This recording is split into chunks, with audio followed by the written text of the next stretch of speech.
Is your vehicle in need of a quick oil change or tune-up before hitting the road this summer? Stop by Quick Lube and Tune, the home of the good guys at 610 South Wenatchee Avenue. It's time for NCW Life News on the NCW Life channel. The latest from the Wenatchee Valley and North Central Washington with Steve Hare, Grant Olson, and sports with Eric Granstrom. Good Friday evening and welcome to NCW Life News. I'm Grant Olson. Before we get to today's top stories, let's take a quick look outside our weather window, and we can see it and you can smell it today. Smoke returned to the Wenatchee Valley.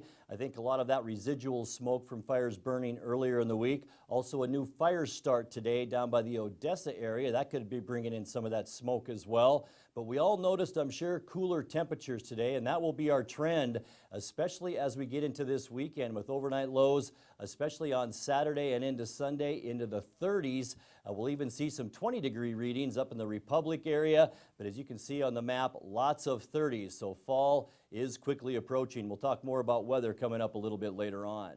And now a few of the stories we're following for you tonight. We'll go behind the scenes with Jay Seebeck on the Jolly Mountain Fire. With high suicide rates in Chelan County, a new agency takes the reins for the Suicide Coalition, and Quincy laborers are back to work after a 5-day strike. Later on, we'll have sports, your weather forecast, and our feature story today. But first, Jay Seebeck toured the fire lines of the Jolly Mountain Fire. He spoke with Public Information Officer Rick Isaacson for an update and took a look behind the scenes. Today we have about 34,221 acres that has been burned. We have 25% containment at this time. We have 788 personnel on the fire, either on the line or supporting it. We have approximately 69 engines used for structure protection primarily. We've got 18 fire crews, those are hand crews out there, 5 helicopters, and we're busy fighting fire. What they're trying to do today with the inversion that occurred last night, the smoke was down on top of us, it's starting to lift now, so they're coming in here, doing some back burns, trying to bring the fire down to the road, manageable, burning the understory, so we don't have any big flames going through the crowns. The RH is up a little bit from what days we've seen in the past, so winds are going to be low, probably 4 to 7 miles per hour, gusts to maybe 10. The Jolly Mountain Fire outside of Cle Elum has been burning now for almost a month. Yesterday, I was lucky enough to be taken on a media tour of the fire. I was able to go behind the scenes and get a pretty close view of some hot spots of the wildfire while on my tour. At 0900, I arrived at the Jolly Mountain Base Camp, where we were provided with the proper equipment and briefed on the current state of the fire. Currently, 788 firefighters and personnel are deployed on the Jolly Mountain Fire. Each morning at 0600, firefighter crews attend their morning briefing, get some breakfast, and then prepare for the remainder of the 16-hour-long workday.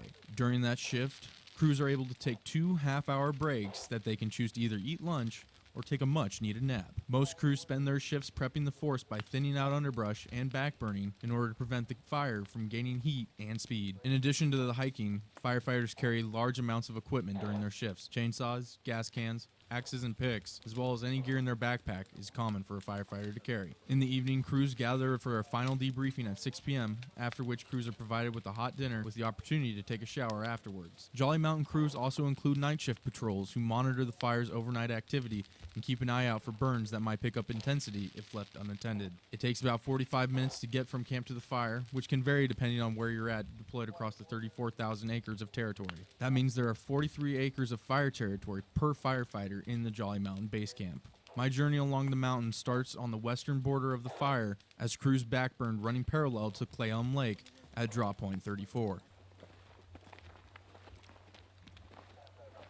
Crews working down the slope over here. So we're trying not to get this end of the fire too hot down below them. So if conditions changed and we had something that decided to run up, you know, this gives us the time, but also is allowing us to reduce a lot of the fuels before they get that line going and secured, so we have less to do. Because we do have a couple-day window, and that's it. It's going to be closed on us pretty hard. Stay tuned to the NCW Life magazine for the full behind-the-scenes look at the Jolly Mountain Fire. Thank you, Jay. Suicide is the 10th leading cause of death in the United States and the 8th leading cause of death in Washington state. Chelan County has a higher rate of suicide at 18% than the state average of 13%. According to the Washington Department of Health, Chelan County also has one of the highest suicide rates of any county in the state. Dr. Julie Rickard at Confluence Health and the director of the Suicide Coalition of North Central Washington says several factors play into that high number. I think there's lots of reasons for that, but what we know is that about 50% of completed suicides will see their primary care provider the month to the week prior to their death, and that there's really not good strategies. So if you show up and you're suicidal, we don't often have completed pathways on how are we going to catch these people, and are we asking the right questions, and what are we doing. So Confluence Health is in the midst of kind of working on a zero suicide initiative, which would kind of make sure that every one of our primary care offices has a pathway that patients that are suicidal will get managed through to make sure that we're catching them. Dr. Rickard also says a better system is now in place to help those who need it, and says it will take all of us to combat the suicide problem. Originally at Columbia Valley, they had a walk-in system that I helped develop for psychological treatment. I'm now at Confluence Health, and so that same system is being developed. We've integrated behavioral health in all 4 of the counties now, and now we've got someone starting in October to be in our walk-in, so that wherever someone presents, they aren't necessarily going to the highest level of care at the emergency department. They're actually going to be kind of able to get the care at their primary care office and in the walk-in if the police or educational system identifies a student or someone that needs it, then they're able to get the help and move them to getting an evaluation immediately versus having to wait a week or 2 weeks, while the crisis kind of brews or gets worse. And so we've continued to kind of up that commitment, but the other 50% is getting this re-engagement from the community and really from the leadership in our community, because it's these community businesses where people are working and they're participating. So having a member of the education on our committee and having someone that is in the business sector and in medical and mental health and the public and in daycares, and all of the different pieces need to be represented so that when we have an initiative moving forward, it trickles to each business that we have represented. Confluence Health took over the Suicide Coalition of North Central Washington from Catholic Family and Child Services, who lost funding for the program. At last night's Wenatchee City Council meeting, Mayor Frank Kuntz proclaimed September as Suicide Prevention Month. 17 immigrant Quincy laborers are now back to work. The orchard workers ended their 5-day work stoppage yesterday after an agreement was reached Wednesday night. The workers were protesting Larson Fruit Company, a Sela-based fruit and warehousing company, over poor work conditions, bullying and threatening behavior, and for firing 3 fellow workers for speaking out against the fruit company. According to the Wenatchee World, the agreement between the Department of Labor and Industries, Larson Fruit, and the workers allows laborers to set up an internal committee to communicate with Larson Fruit, repays workers for toiletry and cleaning supplies, and allows for improved documentation of how many bins of fruit each worker picks. Coming up, Manson memorializes a Manson Bay lifeguard, and the Wenatchee Sportsmen's Association hosts the North Central Washington Youth Hunting and Fishing Day this weekend. I'm Grant Olson, and you're watching NCW Life News. Freshly prepared with only premium ingredients. Our cheeses are imported from Italy. Our sauces, dressings, and even our sausages are made in-house fresh daily. Featuring Northwest craft beers and 30 Chelan Valley wines and ciders. Family fun and amazing food. Eat local, drink local, and be local at Local Myth Pizza. Come see why Sunset Magazine says you can't beat Local Myth Pizza. Having a relationship with your pediatrician is so important. Feeling that sense of trust, that is priceless. I tell everybody about CVCH. I love it there. When I make an appointment, I don't have to take an entire day off. As a working mom, my life is really busy. Family time is everything. That's what we all work towards. And I feel like CVCH respects that.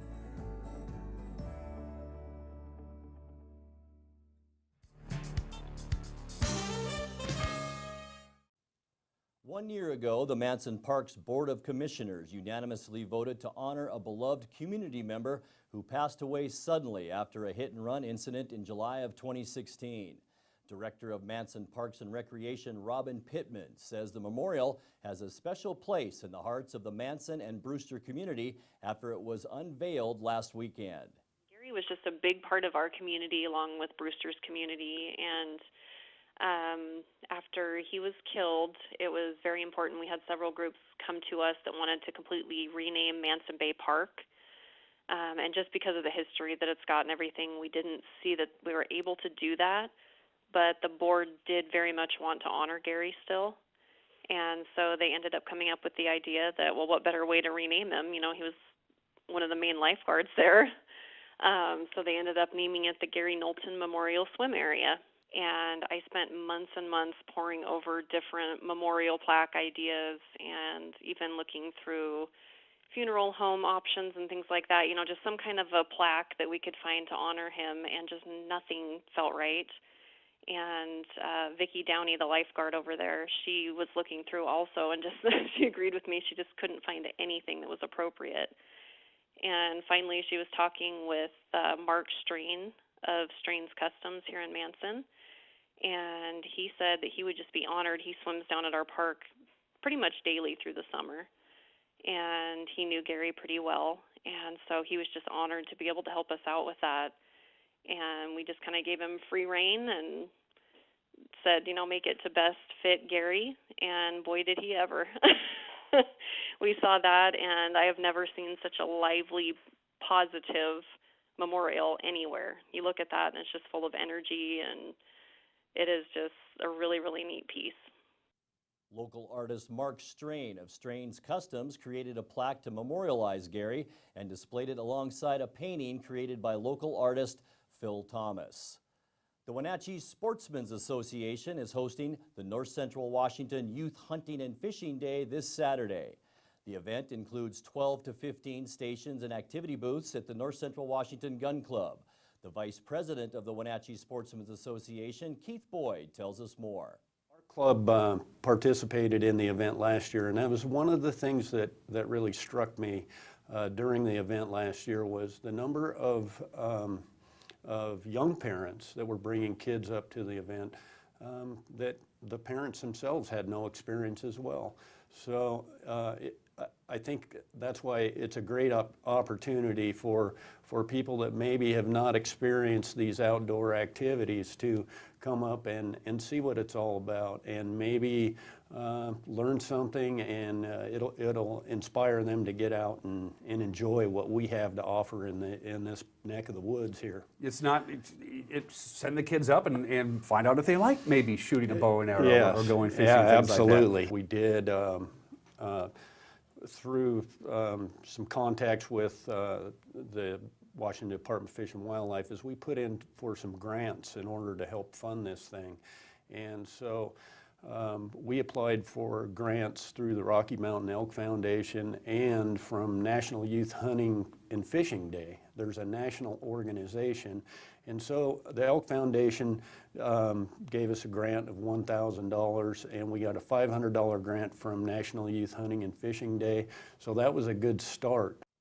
Boyd said local businesses like Sportsman Warehouse, Cabela's, and Coastal Farm and Ranch have donated funds and items to the event. Eric Granstrom got an up-close and personal look at the Chelan County Fire Academy this week.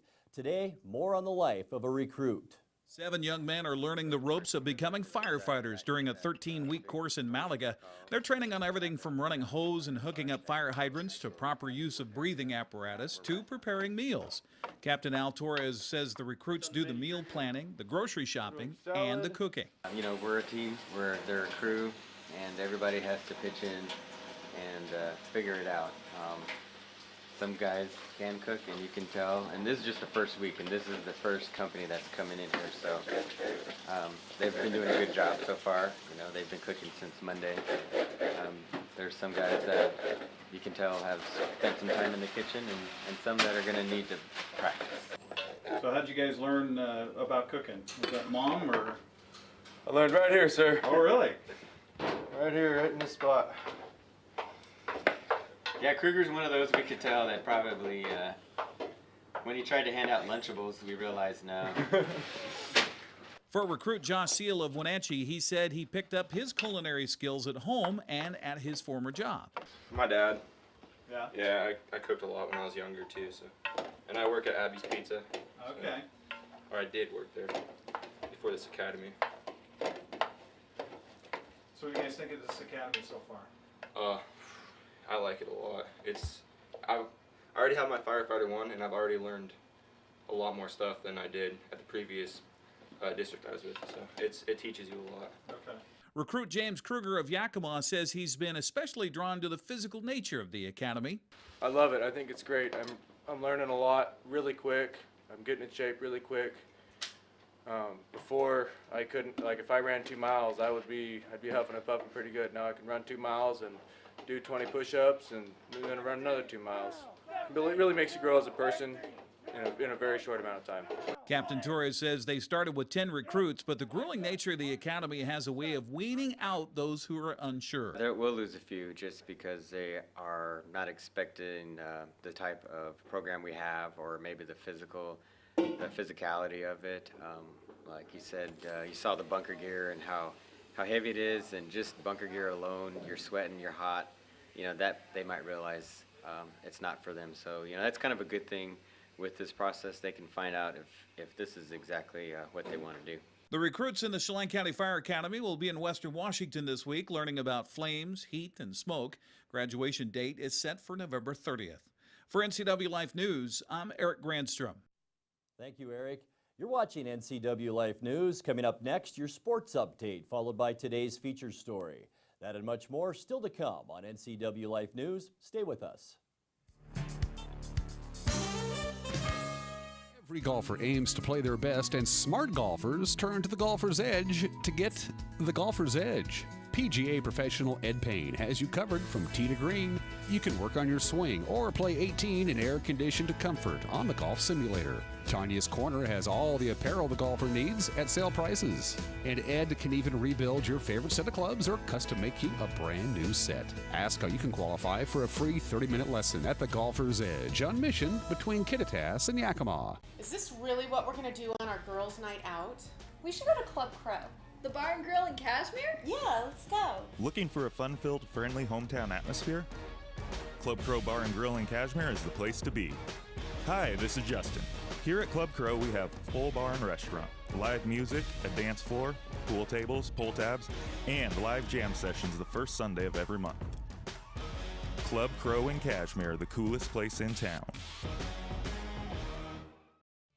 And now it's a sports update on the NCW Life channel. And a happy Finally Friday on the Leschwab Prep scoreboard from last night. Eastmont got bookend goals by Maddie Chandler around some fabulous work and goal by Natalia Alonso, and a 2-0 win over Davis at Wildcat Stadium. Sebastian Moraga and Matt Wisen had the call here on the NCW Life channel. The top of the box. Another opportunity. This is good. Go.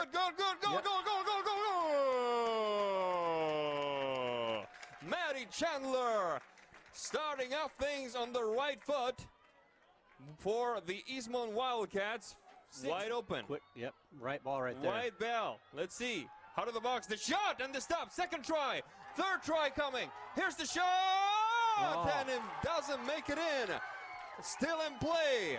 Shot across and at the mouth of the goal. 4 times in a row, Eastmont manages to keep it out of the back of the net. Impressive. What the 7-game losing streak might tell you. There's the shot. That was a good out of ball. the box. The header. Go.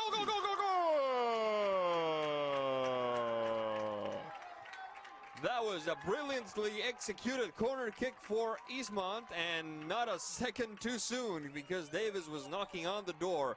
It looks like number 16, Maddie Chandler, with her second goal, this time in the 78th minute.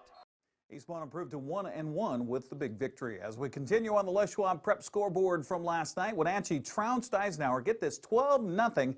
Jaden Griggs had a hat trick for the Panthers. Cascade got a goal and 2 assists from Emily Gaines in a 5-0 win at Ellensburg. Kashmir beat Ephrata 3-2 behind 2 goals from Grace Erdman. Chelan shut out Manson 1-0. Wendy Mendez with the only goal in that one. On the volleyball court last night, it was Wenatchee blanking Ike 3-0. Omak over Manson 3-1. Antioch shut down Moses Lake Christian 3-0. And it was Tonasket over Waterville Mansfield 3-0. Coming up in high school football tonight, Antioch whelping it on the road this afternoon. Mount Boucherie at Wenatchee tonight. We'll have that one live with Ian Dunn here on the NCW Life Channel at 7 o'clock. Eastmont's on the road at Mount Spokane. They were worried about that because of smoke, but it is on schedule. Linden Christian's at Kashmir tonight. Cascades at Hefner, Oregon. Waterville Mansfield at Bridgeport. Manson at Soap Lake. Coming up Saturday in football, Chelan's at Bellevue Christian at 4 o'clock in the afternoon. Also on the prep schedule for Saturday in soccer, Chelan's at Cle Elum for 1 o'clock match. North Central hosting Eastmont. Again, they're hoping the smoke doesn't smoke them out on that one. That's at 1. Kashmir at Tonasket at 1. Connell hosting Cascade at 1 o'clock. Davenport's at Manson. In volleyball, Eastmont and Cascade are at the Sundome Volleyball Festival. Chelan's at the Ephrata Varsity Tournament. Waterville Mansfield in Okanagan for the invite there. Also, cross-country runners hopefully getting some clean air to run in this weekend. Eastmont and Kashmir are scheduled to be at the Apple Ridge Invite at Highland. Wenatchee's traveling to the Fort Steilacoom meet. Cascades at South Woodby for the Carl Westling Invite. And Tonasket, Omak, Lake Roosevelt, all in Manson for the Trojan Invitational. Well, the Wenatchee Wild are in trail to face the Smoke Eaters tonight in BCHL play. After tonight's game, the Wild jump on the bus for a 239-mile, 4-hour, 44-minute trip back to Wenatchee for the home opener on Saturday. The Wild will host the Vernon Vipers Saturday at the Town Tennis Center at 7:05. All about the kids this weekend. For the 3rd consecutive game, Seattle had its hitting shoes on in Texas, downing the Rangers 10-4 to keep pace in the wild card hunt. Nelson Cruz 4-for-4 with a home run and 2 RBIs. Kyle Seager went 2-for-4 with a 2-run homer and 3 RBIs. Also a good night for Yonder Alonso. Mariners are on the road still in Texas. They'll be in Houston to begin a 3-game series as James Paxton will be on the mound for Seattle coming up tonight. Also this weekend, the Seahawks are home on Sunday to take on San Francisco in NFC West action. That game kicks off at 1:25 on Fox. That's a look at sports news. I'm Eric Grandstrom on the NCW Life Channel. Have a great weekend. Grant, back to you. Thanks, Eric. Wenatchee High School senior Chris Danko has been named a 2018 National Merit Scholarship semifinalist. Danko was one of only 2 students in Central Washington to achieve the semifinalist designation. 16,000 semifinalists are chosen across the country for excellence in academics and are now competing for 7,500 merit scholarships worth more than $32 million. Danko says being named a National Merit semifinalist is an unbelievable honor. There's a lot of hard work that went into, my entire education career, and especially, studying for the PSAT and then finally taking it. So it's nice to see that hard work pay off. And of course, And what kind of things have you done here at Wenatchee High School that brought to you to this point?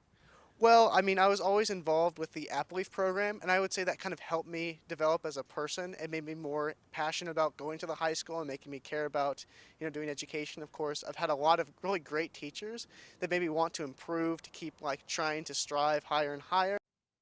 Danko says that following graduation at Wenatchee High School this spring, he plans to attend a 4-year university to study public policy as part of a pre-law degree. We'll be back in just a moment with a recap of some of today's stories and your complete local weather forecast right after this. Lake Chelan mailboxes find solutions and the best price for all your shipping needs, including UPS, FedEx, and the U.S. Postal Service. We offer a variety of services including quality copies of all sizes, faxing, scanning, sending and receiving email, laminating, and notarizing. Enjoy browsing through our large selection of greeting cards. Lake Chelan Mailboxes supports our military, fire victims, and our community. Come see us at the Plaza in Lake Chelan. Hey folks, Carrie from Blueberry Hills in Manson. It's blueberry picking season and King 5 named us the 2nd best destination restaurant in Washington State. So toss the family in the cruiser and get on out to Blueberry Hills for the best down-home scratch country cooking you've had in years. And don't forget our award-winning pies. We're fun, family-friendly, and a delicious destination year-round. We're open every day from 8 to 3, serving breakfast and lunch all day. So come on out to Blueberry Hills.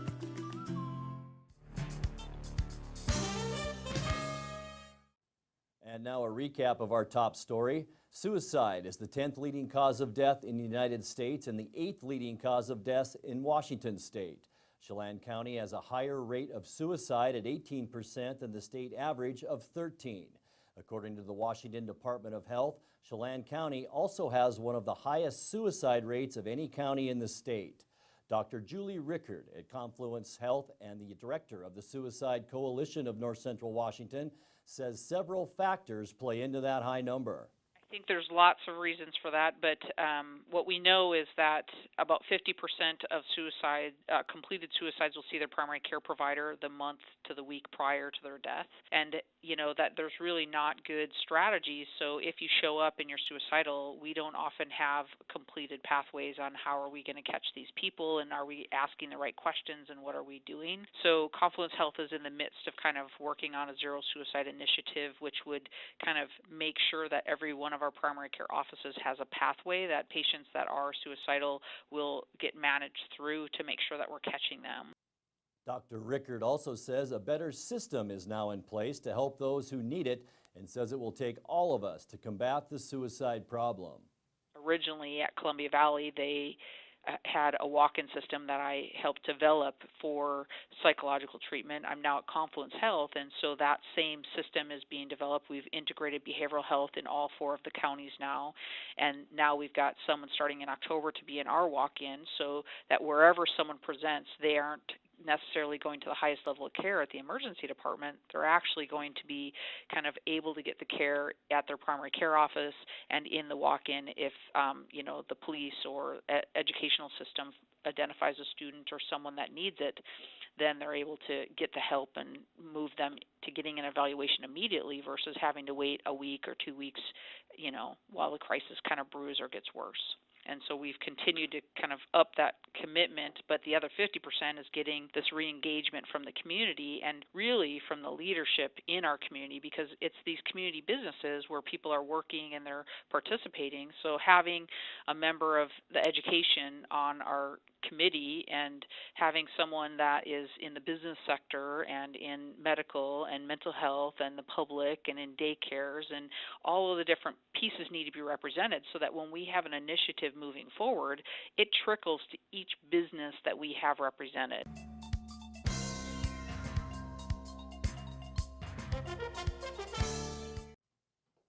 Time now to take a look at our North Central Washington weather, and as we take a look at our satellite loop, today through Saturday night we'll see pretty benign weather as an area of low pressure moves into Montana, which leaves us with mostly clear skies and light wind. The smoke we're seeing is likely residual smoke from area fires burning earlier in the week. We don't expect the smoke to just clear out entirely because winds will be decreasing, but at least a slow improvement can be expected over the next couple of days. Temperatures will be chilly tonight as clear skies and weaker winds will promote some radiational cooling. Some mountain valley locations are expected to dip near to or below freezing, with frost possible by Saturday morning. Precautions should be taken to protect any sensitive vegetation against frost and freeze damage. Let's take a look at that forecast now, and we will drop down tonight of 48 degrees.